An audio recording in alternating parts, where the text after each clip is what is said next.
అధికారంలో ఉన్నప్పుడు ఏం చేసినా చెల్లుతుందా? భూ కబ్జాలు చేసినా, నకిలీ సర్టిఫికెట్లు రిజిస్ట్రేషన్ చేయించినా, నకిలీ రిజిస్ట్రేషన్లు చేయించినా, ఏం చేసినా. ఇప్పుడు ఆరోపణలు అయితే వినిపిస్తున్నాయి. ఒకప్పుడు వైసీపీ టైంలో చాలానే వినిపించినాయి. ఇప్పుడు చివరికి అప్పుడు స్పీకర్గా పనిచేసిన తమ్మినేని సీతారాం కుటుంబం వరకు వచ్చింది. అయితే నిజంగానే వీళ్ళు చెప్తున్నట్టు ఆ స్థాయిలో జరిగితే అదేదో నాకైతే అవన్నీ విన్నప్పుడు చదివినప్పుడు ఏదేదో సినిమాటిక్ లా అనిపించింది. సినిమాల్లో చూపిస్తా ఉంటారు. నిజంగానే ఒక వ్యక్తిని చంపేసినట్టు, చనిపోయినట్టు సృష్టించి ఆ ప్లేస్ లో ఎవరినో తీసుకొచ్చి ఈమె వారసురాలని చెప్పి, అంటే నిజంగా అధికారులు ఉంటే ఇవన్నీ చేయడం సాధ్యమనే అనేది ఒక డౌట్. నిజంగా ఈ స్థాయిలో కబ్జాలు, కుట్రలు, ఆ స్థాయిలో కోట్ల రూపాయలు లావాదేవీలు చేశారా? ఇదే అంశం మీద చర్చించే ప్రయత్నం చేద్దాం. సార్, ఒకటి నిజంగా ఇది జరిగితే జగన్మోహన్ రెడ్డి పరువు తీశారు ఈయన అనుకోవాలి, వీళ్ళకి చేశారు అనుకోవాలి. లేదు, ఇది కూడా ఒక రాజకీయ కోణంలో ఒక కుట్ర, ఒక ఆరోపణగా చూడాలి. అసలు తమ్మినేని కుటుంబం మీద వచ్చిన ఆరోపణను ఎలా చూడాలి? ఇక్కడ మీడియా నిష్పక్షపాత ధోరణి పోవడం, వాస్తవికమైనటువంటి విషయాలు తెలిసిన యాజమాన్యం కోసం రాయాల్సిన పరిస్థితుల్లో వచ్చినప్పుడు ఉన్న తేడానే ఇప్పుడు సమస్య. ఇప్పుడు ఫర్ ఎగ్జాంపుల్ మొన్న ఈ మధ్యన ఆయన ఎవరో పల్నాడు జిల్లాకు సంబంధించినటువంటి ఎమ్మెల్యే హైదరాబాద్ లో భూములు కబ్జా చేశాడని చెప్పారు. తీరా చూస్తే విత్ ఇన్ 24 hours లో బెయిల్ ఇచ్చేసింది ప్రభుత్వం, కోర్టు. ఎందుకని? అతనే విక్టిమ్. అక్కడ విషయం ఆయన దగ్గరికి ఎవడో వచ్చి అమ్ముతానన్నాడు భూమి. అప్పుడు వాళ్ళు చూపించినటువంటి డాక్యుమెంట్లు చూస్తే ప్రభుత్వం కాగితాలు ఇవన్నీ ఉన్నాయి. ఈ కాగితాలని ఆ సదరు రైతుల దగ్గరికి తీసుకెళ్లి కనుక్కున్నాడు. ఎందుకని? ఎకరాలకి ఎకరాలది 100 కోట్ల డీల్ అది.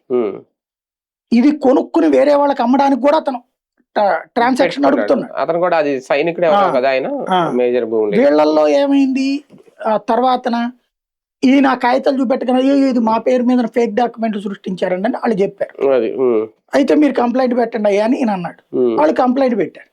పెడితే దాంట్లో ఆ సదరు వైఎస్ఆర్ కాంగ్రెస్ పార్టీ నాయకుడి మీదనే కేసు పెట్టి జైల్లో పెట్టారు. వాళ్ళ అబ్బాయి చెప్తున్నాడు అదే, ఆయన చెప్పింది అదే. మాకు కబ్జాలు చేసే అలవాటు లేదు అన్నట్టు. కానీ ప్రచారం మాత్రం ఏం చేశారు, కోర్టు అందుకని ఇమ్మీడియట్ గా బెయిల్ ఇచ్చింది. అప్పుడు జోగి రమేష్ కొడుకుకి సంబంధించి ఒకటి గుర్తుంటే, అగ్రిగోల్డ్ ఎవడో అమ్మాడు, వీళ్ళు కొన్నారు. ఇప్పుడు సమస్య ఏమవుతుందంటే, ఇప్పుడు మీరైనా నేనైనా ఓ రియల్ ఎస్టేట్ ఒక ఏరియాలో భూమి కొనుక్కుందాం అనుకున్నాం. అక్కడికి వెళ్ళిన తర్వాత ఒకడు వచ్చేసేసి ఇదిగోండి సార్ ఇది అని డాక్యుమెంట్లు ఇవ్వండి అంటే, అది చూసి మనకేం తెలుస్తుంది? నాకు అర్థం కాలే. ఇవాళ ఉన్న ఈవెన్ డాక్యుమెంట్ రైటర్ కూడా చెప్పలేడు ఇది కరెక్ట్ అని. నేను ప్రత్యక్షంగా గమనించా. హైదరాబాద్ లో శ్రీనగర్ కాలనీ ఐడియా ఉంది కదా, ఆవిడ పేరేంటి, సబితా ఇంద్రారెడ్డి హోమ్ మినిస్టర్ గా ఉండేది అప్పుడు. ఆవిడ ఇంటి వెనకాల రోడ్డులోనే కరెక్ట్ గా, అసలు ఆ ఏరియా ఎంత కాస్ట్లీనో తెలుసు కదా, ఆ ఏరియాలో ఆవిడ ఇంటి వెనకాల రోడ్డులోనే ఒక అపార్ట్మెంట్ లో ఫ్లాట్. నేను అప్పుడు నాకు బ్యాంక్ లోన్ శాంక్షన్ అయ్యి ఉన్నది, ఏది 80 lakhs దాకా లోన్ తీసుకోవచ్చు నేను. కాకపోతే నేనేంటంటే అనమాట, అందులో బెజవాడలో తీసుకుందామా లేకపోతే హైదరాబాద్ లో తీసుకుందామా అనే రూట్ లో నేను అప్పటిదాకా ఉన్నా. అక్కడ ఇల్లు ఒకటి, ఒక ఫ్లాట్, అపార్ట్మెంట్ లో ఫ్లాట్ 2.5 bedroom అనమాట. 2 bedrooms ప్లస్ ఒక పిల్లల బెడ్రూమ్, చక్కగా పూజా గది, 3వ అంతస్తులో ఉంది. అద్భుతంగా ఉంది ఫ్లాట్ మాత్రం. అది మొత్తం హై రైజ్ బిల్డింగ్స్ మధ్యలో, అంటే దాదాపు 10 అంతస్తుల బిల్డింగ్ మధ్యలో ఉంది. హైలీ అసలు అదంతా. అప్పటికి నాకు కారు కూడా లేదు, 2 wheeler ఉంది అప్పటికే. ఆ 2 wheeler కూడా లేదు నాకు, వాస్తవంగా చెప్పాలంటే వేరే వాళ్ళది వాడుతున్నాను 2 wheeler. అలాంటి సిచ్యుయేషన్ లో అలాంటి ఇల్లు దొరికింది 28 లక్షలకే. చాలా తక్కువ.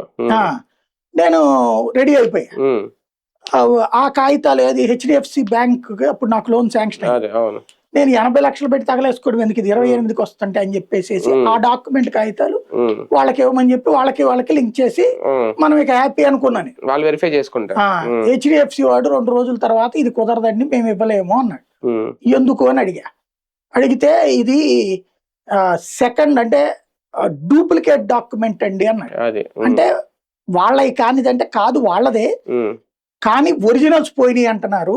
ఉమ్, ఒరిజినల్ పోయినప్పుడు మనం రిజిస్ట్రార్ ఆఫీస్ లో డూప్లికేట్ అడిగితే ఇస్తారు, ఉమ్, కానీ ఒరిజినల్ ఇంకెక్కడన్నా ప్రైవేట్ వాటిలో తాకట్టు పెడితే చెప్పలేం కదా అంతేగా, అవును. అన్నారు. ఉమ్, వాడు లోన్ ఇవ్వను అన్నాడు కాబట్టి నేను వదిలేసి, అంతే. ఉమ్. ఒకవేళ వాడు లోన్ ఇస్తానంటే నేను తీసేసుకునేవాడిగా. అప్పుడు ఎవరైనా ఒరిజినల్ డాక్యుమెంట్స్ వచ్చి వచ్చి అప్పుడు నన్ను పట్టుకుంటే అప్పుడు నువ్వు మోసం చేసావు నా మీద కేసు పెడితే మీ 28 లక్షలు పోతే ఒక్క. ఆ లోన్. అట్లాగే ఇంకొక ఇల్లు చూసా, శంషాబాద్ ఎయిర్పోర్ట్ ఉంది కదా, ఆ ఎయిర్పోర్ట్ కి వెళ్ళే శంషాబాద్ ఊరు అవుట్స్కట్స్ లో అనమాట. ఉమ్, ఇల్లు ఎంత అద్భుతం అంటే ఇవాళ అది 5 కోట్లు ఉమ్, ఇవాళ ప్రజెంట్. ఉమ్, అది వాడు ఆ రోజున 34 లక్షల రూపాయలు ఉమ్, హౌస్ ఉమ్, విల్లా. ఎంత అద్భుతం అంటే మనం జస్ట్ సూట్ కేసు తీసుకుని వెళ్ళవే, అన్నీ ఉన్నాయి దాంట్లో ఫెసిలిటీ. అంతా అయిపోయాక అది నేను ఓకే అనుకున్నాను, బ్యాంక్ వాడికి చెప్పా మేము లోన్ ఇవ్వలేమన్నాడు. ఉమ్, మనం ప్రతిదానికి లోన్ ఇవ్వలేమంటావు, ఉమ్. నాకేం లోన్ శాంక్షనింగ్ అంటావు, శాంక్షనింగ్ కింద 40,000 నొక్కేసావు కదా నువ్వు, అది ఇదేం లెక్క అని అడుగుతున్నాను. Processing charge. ఏం చేయమంటాం సార్, ఇదేం panchayat approved, HMD approved loan అయితే ఇవ్వగల, కానీ పంచాయతీ అప్రూవ్డ్ దానికి మేము ఇవ్వము అన్నాడు. మరి వాడిని అడిగా, ఏది ఆ సదర్ బిల్డర్ని అడిగితే మీకు ఇక్కడ అదేదో రూరల్ వాటికి లోన్లు ఇచ్చే సంస్థ ఏదో ఉందట, ఎల్ఐసి హౌసింగ్ ఫైనాన్స్ ఇస్తుందట, ఇంకోటి ఏదో ప్రైవేట్ కంపెనీ కూడా ఉంది, ఆ కంపెనీ వాడితో ఇస్తారు, కానీ నేను లోన్కి అమ్మను అన్నాడు. లోన్ కింద నేను అమ్మను, క్యాషే కావాలి నాకు, క్యాష్ ఇచ్చేటైతే 29 లక్షలకి ఇచ్చేస్తానన్నాడు. నా దగ్గర అంత క్యాష్ ఉంటే నేనే ఇందుకోసం ఎందుకు ఎత్తుకుంటాను, వదిలేసా. అప్పటికి చాలా మంది చెప్పారు పర్సనల్ లోన్ తీసుకోండి, పర్సనల్ లోన్ నాకు వచ్చే జీతం పర్సనల్ లోన్ లో నేను 25,000 30,000 నేనేం తినాలి, ఇంటికి ఏం పెట్టాలి. ఆ ఇల్లు వచ్చేటప్పటికి లగ్జరీ హౌసే, కానీ ఆ ఇల్లు కూడా ఊరు చివర, నేను రోజు అక్కడి నుంచి రావాలన్నా నేను ఆగిపోయా. ఇవాళ చూస్తే అది 5 కోట్లు, కానీ ఆ తర్వాత తేలింది ఏంటది, పంచాయతీ అప్రూవ్డ్ అనేటటువంటి దాంట్లో అక్కడ చుట్టూతా లోపలికి ఎంటర్ అయ్యేది కానీ అదంతా గవర్నమెంట్ ల్యాండ్ అట, అది అసలు ముళ్ళకంపలేసేసారు. తర్వాత అక్కడ కొనుక్కున్న వాళ్ళందరూ ఇన్కమ్ ట్యాక్స్ వాళ్ళు పోలీసు వాళ్ళు కావడంతో మళ్ళీ ఏదో మేనేజ్ చేసి తీశారు దారి. బట్ అది ఇది నాకెట్టా తెలుస్తుంది, నేను కొనేసి ఉంటే అంతే కదా, అక్రమంగా కొన్నట్టు. విజయవాడలో ఒక అపార్ట్మెంట్ లో ఫ్లాట్ లో తీసుకుంటే అక్కడ బ్యాంక్ లో ఉందే మాట్లాడుకున్నాక గ్రౌండ్ ఫ్లోర్ ప్లస్ షాప్ అంతా అయిపోయింది. 28 లక్షల రూపాయలు విజయవాడలో, 28 లక్షలు, అది కూడా మైసూర్ కేఫ్ సెంటర్. అంటే ఏ స్థాయి ఉంటుంది, అద్భుతమైనటువంటి ఆ దగ్గరగా 70-80 లక్షలు ఉండే ఏరియాలో 29 లక్షలకే ఇట్లాగా షాపు ప్లస్ ఇది, అసలు ఇంకే ఉంటది గ్రౌండ్ ఫ్లోర్. అయ్యాక ఆ బ్యాంక్ వాళ్ళు రిజిస్ట్రేషన్ కూడా ఉంది దానికి, కానీ డాక్యుమెంట్ రైటర్ ఒక పాయింట్ రైజ్ చేశాడు, వీళ్ళు ఇచ్చిన డాక్యుమెంట్ లో దీని మీదన కోర్టులో నోటీస్ ఉన్నట్టుందండి అన్నాడు, ఒకసారి చెక్ చేసుకోండి అన్నాడు. అప్పుడు అక్కడ ఉన్న ఇళ్ళోళ్ళ దగ్గరికి వెళ్తే పై వాళ్ళందరూ మేమే వేసామండి, గ్రౌండ్ ఫ్లోర్ మాకు అందరికి పార్కింగ్ అన్నారు, గ్రౌండ్ ఫ్లోర్ లో షాపులు కట్టారు, ఒక షాపు ప్లస్ ఇల్లు కిందన 3 ఫ్లాట్లు కట్టారు అని ఆ దాంట్లో ఉన్నటువంటి ఇతర పై ఫ్లోర్ లో ఉన్న వాళ్ళందరూ కలిసి కేసేశారు. దాని కింద అది కోర్టులో నడుస్తుంది. ఆల్రెడీ ఇంకొక అతను కొనుక్కున్నాడు, రిజిస్ట్రేషన్ ఉంది కాబట్టి మనకి రిజిస్ట్రేషన్ చేసేస్తారు, కానీ లిటిగేషన్ అది ఎప్పటికీ కూడా. ఈ ఎలా తెలుస్తాయి, అట్లాగే ఉంటాయి ఇవి కూడా. ఎందుకంటే ఇతను నిజంగా స్కామ్ చెయ్యాలి అనుకుంటే, అంటే నాకు మామూలుగా తమ్మినేని సీతారాము పరంగా చూస్తే పెద్ద క్రిమినల్ అనుకోవడానికి లేదు. అద్దెంట్లో ఉంటున్నాడట, ఎన్ని సంవత్సరాలు ఎమ్మెల్యేగా చేశాడు అతను, మంత్రిగా చేశాడు, స్పీకర్ గా చేశాడు, ఇప్పుడు అతను పారిపోయింది అద్దెంట్లో నుంచి అని చెప్పి పెట్టారు. ఆ ముక్క రాయకుండా ఉంటే అతను ఒప్పుకునేవాడిని, నేను కూడా అనుకునేవాడిని. ఇన్ని సంవత్సరాలు అయ్యి అతను దగ్గరగా వృద్ధాప్యంలో ఉన్నాడు, ఇన్ని సంవత్సరాల్లో ఆయన అద్దెంట్లో ఉంటున్నాడంటే అవినీతికి పాల్పడ్డట, ఏదో సంథింగ్ జరుగుంటుంది అక్కడ. అది నిజమైన జర్నలిస్ట్ అయితే కనుక్కుంటాడు. నేను ఇట్లాంటి కొన్ని మళ్ళీ ఆయన సొంత కార్లు వదిలేసాడంట, వదిలేసారంట, అవి కేసు తప్పించుకోవడానికి. నేను అనుకోవడం ఏంటంటే ఇట్లాంటి కేసుల్లో సివిల్ ఇష్యూస్ లో వాస్తవంగా అది కోర్టులో తేల్చుకోవాల్సి ఉంటుంది, కాకపోతే ఇది చీటింగ్, ఇది క్రిమినల్ కేసు నో డౌట్. ఎందుకంటే వేరే అమ్మాయిని చూపెట్టు, అది ఈయనే చూపించాడా, ఎవరన్నా చేసి ఆ పని వాళ్ళ దగ్గర వీళ్ళు కొన్నారా, ఇది మనకు తెలియదు. వీళ్ళే అట్లాంటి సృష్టిస్తే ఖచ్చితంగా తప్పే, లేదా ఎవడో బ్రోకర్ ఆ పని చేసి వీళ్ళని ఇరికిచ్చుంటే వీళ్ళు విక్టిమ్స్ అవుతారు. అంటే అరెస్ట్ కి భయం వేసే పారిపోయారా, లేదంటే నిజంగా తప్పు చేసి పారిపోయారా అనేది ఎప్పుడైనా అరెస్ట్ కు భయపడే పారిపోతారు. తర్వాత చూసుకుందాం, ముందు ఏదో బెయిల్ తెచ్చుకొని సివిల్ కాదు. నాకు తెలిసి మొన్న ఈ మధ్య దీని మీద కోర్టుకి వేశారు, వాళ్ళు స్వాధీనం చేసుకోకుండా కూడా. వీళ్ళ అబ్బాయి వీళ్ళు వేశారని చెప్పారు.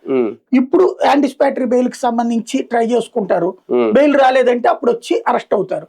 ఇందులో మామూలుగా అయితే సివిల్ మ్యాటర్ కింద వెళ్తారు, కానీ తప్పుడు డాక్యుమెంట్ సృష్టించడం, తప్పుడు మహిళని చూపించడం అన్నది చీటింగ్ అవుతుంది. ఆ కేసులో అరెస్ట్ అవ్వాలి, అది జరుగుతుంది. అది ఉద్దేశపూర్వకంగా చేశారా లేదా ఎవడన్నా బ్రోకర్ చేస్తే దానికి వీళ్ళు ఇరుక్కుపోయారా అన్నది డౌట్. ఎందుకంటే 4 కోట్ల దానికోసం నాకు ఇన్ని సంవత్సరాలు మంత్రిగా చేసి స్పీకర్ గా చేసి అన్ని సంవత్సరాలు రాజకీయాల్లో ఉన్నాయన అద్దెకుండడం ఏంటి, 4 కోట్ల కోసం కక్కుతుబడి చివరికి కొడుకును భార్య మీద కూడా కేసులు పెట్టించుకునే అంత స్థాయికి దిగజారుతాడనేదే డౌట్ ఇక్కడ. అంటే ఇది ఒకటే కాదు వీళ్ళ మీద, ఇప్పుడు ఒక 23 ఎకరాలు ఎవరిదో రాయించుకున్నారంట, ఒక భార్య భర్తల మీద గొడవ ఇల్లు రాయించుకుందంట వాళ్ళ భార్య, ఈయన భార్య. అట్లయితే ఇలా 1 by 1 అంటే తమనేని కుటుంబం మీద ఆరోపణలని మొత్తం ఇవన్నీ బయటకు తీస్తున్నారు ఇప్పుడు వరుసగా.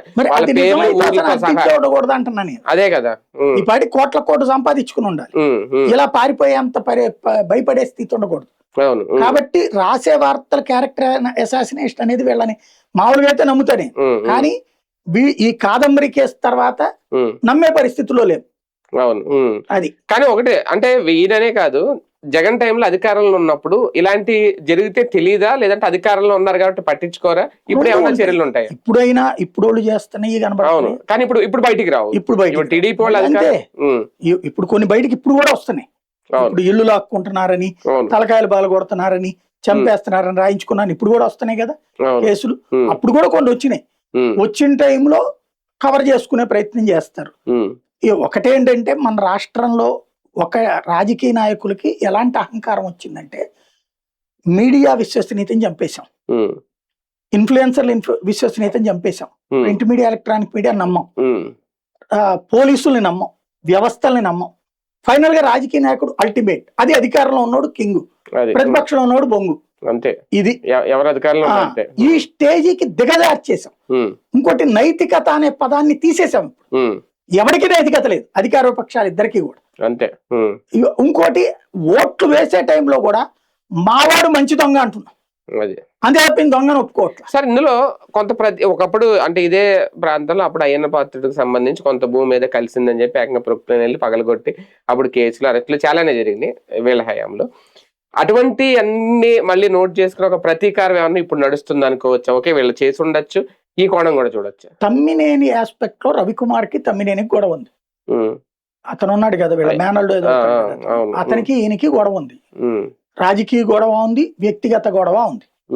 అప్పట్లో అతన్ని వెంటాడారు, అప్పుడు తమ్మినేని అతన్ని రక్షించలా, ఇప్పుడు ఇతను వెంటాడుతున్నాడు, ఇప్పుడు ఇతన్ని అతను రక్షించడం. కోన రవికుమార్.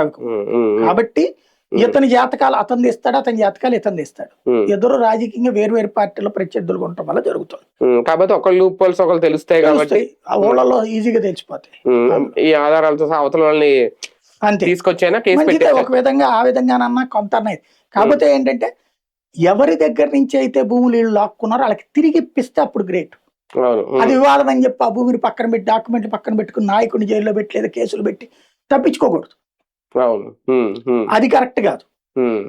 ఎవరి భూములు అయితే తీసుకున్నారో వాళ్ళకి ఆ భూమి ఇవ్వాలి, అప్పుడు జెన్యూన్ అవుతుంది. ఒక రకంగా వైసీపీకి ఇవి ఒక మచ్చలా ఇవన్నీ రేపొద్దున్న ఖచ్చితంగా స్థానికంగా కూడా రేపొద్దున్న ఎన్నికల్లో వచ్చిన ఇబ్బందులు రావా వీళ్ళకి, వీళ్ళ కుటుంబానికి వస్తాయి అంటే ప్రూవ్ అయినప్పుడు. ఇది నిజంగా అక్కడ బాధితులు అయితే గనక గ్యారంటీగా ఉంటుంది. అది అంటే లేదు అనుకోండి వాళ్ళని అన్యాయంగా వేధిస్తున్నారని రివర్స్. ఇప్పుడు వీళ్ళ మీద ఈ కేసులు వేసిన వాళ్ళు వృద్ధ దంపతులు ఎవరో వేసారట ఫస్ట్, ఇలా జరిగిందని. తర్వాత ఇంకా చాలా మంది బయటకు వచ్చారు, ఇప్పుడు చాలా ఆరోపణలు. ఇవన్నీ లోకల్ గా అయితే తెలుస్తాయి కదా ఎంతవరకు వాస్తవం అనేది. రేపొద్దున తమ్మినేని కుటుంబం వాళ్ళ కుమారుడు వచ్చినా పోయింది అయిపోయినా పొలిటికల్ గా గెయిన్ అవ్వడం ఇటువంటి ఆరోపణల వల్ల ఇబ్బందా కాదా? అసలు ఇట్లాంటి వాడిని ఎన్నుకోకూడదని అనుకుంటారుగా జనం. ఇప్పుడు ఆయన ఓడిపోయాడంటే ఏంటి, స్పీకర్ గా చేసినోడు ఓడిపోయాడంటే ఏదో జరగకుండా అవుతుందా? అవును, ఖచ్చితంగా తప్పు చేసినే ఉండాలి, ఇబ్బంది పడినే ఉండాలి, అవి గ్యారంటీ ఉంటాయి. కానీ నిజంగా పబ్లిక్ అందరూ సఫర్ అయ్యారా లేదా అన్నది మనం జడ్జ్ చేయలేమంటే,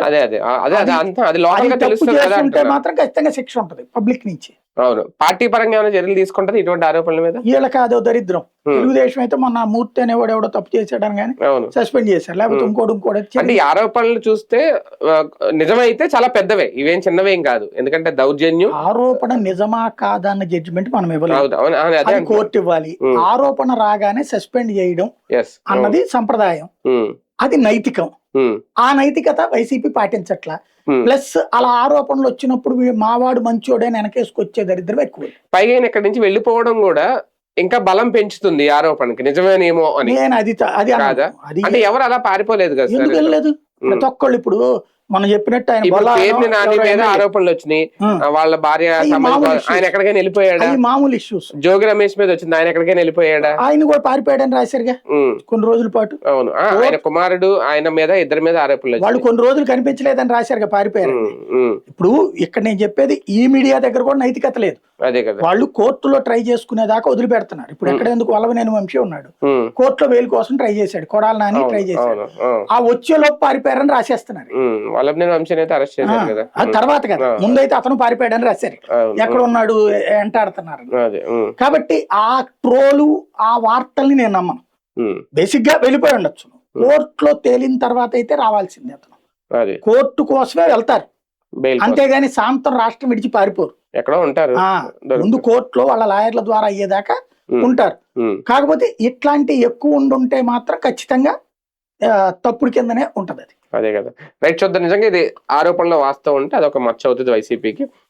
నిజంగా పారిపోయారా లేదంటే ఎక్కడైనా ఉన్నారా, బయటకు వస్తారా, తమ్మునేని విషయంలో అయితే ఈ చర్చ అయితే నడుస్తుంది రాష్ట్ర వ్యాప్తంగా. చూద్దాం ఏం జరుగుతుంది.